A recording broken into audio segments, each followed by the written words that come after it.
Hello বন্ধুরা, কেমন আছেন সবাই? ভিডিও শুরুতেই সকলকে জানাই গুড মর্নিং।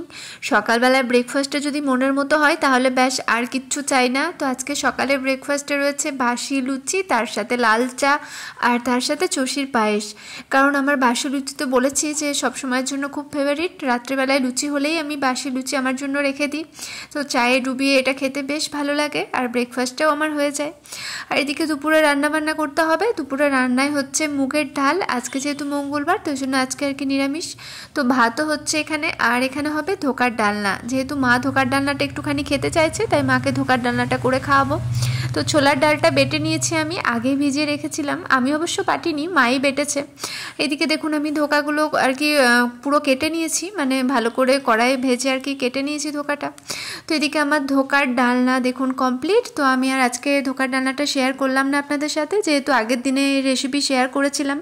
তো ধোকার ডালনাটা হয়ে গেছে, এদিকে মুগের ডাল হয়েছে, আর হয়েছে পোস্তর বড়া আর বেগুন ভাজা। তো যাই হোক, আজকে ছোটো মতো একটা মিনি ব্লগ আপনাদের সাথে শেয়ার করলাম। সবাই ভালো থাকবেন, সুস্থ থাকবেন। আজকের মতো টাটা।